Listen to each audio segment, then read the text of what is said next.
আসসালামু আলাইকুম viewers, welcome back to my another new video. আজকে আমরা একটি গুরুত্বপূর্ণ ইংরেজি স্ট্রাকচার ক্লাস নিয়ে আলোচনা করব। Okay viewers, let's get started. তুমি তো কথা বলতে ব্যস্ত ছিলে, আমি তো ফেসবুক দেখতে ব্যস্ত ছিলাম, সে তো কাজ করতে ব্যস্ত, তারা তো খেতে ব্যস্ত।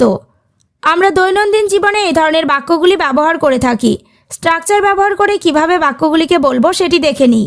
স্ট্রাকচারটি হলো as plus subject plus be verb plus busy plus V1 plus ING. আমি তো অথবা তুমি তো এই অর্থে স্ট্রাকচারটি ব্যবহার করব।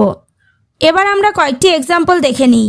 তুমি তো কথা বলতে ব্যস্ত ছিলে, as you are busy speaking. এখানে অ্যাজ ইউ মানে তুমি তো, ওয়ার মানে ছিলে, বিজি মানে ব্যস্ত, স্পিকিং মানে কথা বলতে।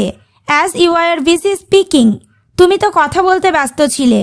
নেক্সট, আমি তো ফেসবুক দেখতে ব্যস্ত ছিলাম, as I was busy watching Facebook. এখানে আই মানে আমি সাবজেক্ট, ওয়াজ মানে ছিল বি ভার্ব, ওয়াচিং মানে দেখতে, ওয়াচ এই মেন ভার্বের সাথে আইএনজি যোগ করা হয়েছে। As I was busy watching Facebook, আমি তো ফেসবুক দেখতে ব্যস্ত ছিলাম। পরেরটা, সে তো কাজ করতে ব্যস্ত, as he is busy working.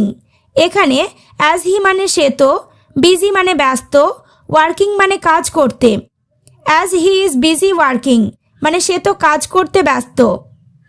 ছেলেটা তো ইংরেজি শিখতে ব্যস্ত, as the boy is busy learning English.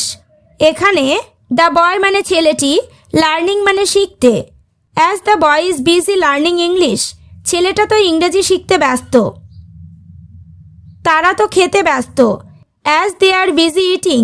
এখানে অ্যাজ দে মানে তারা তো, ইটিং মানে খেতে।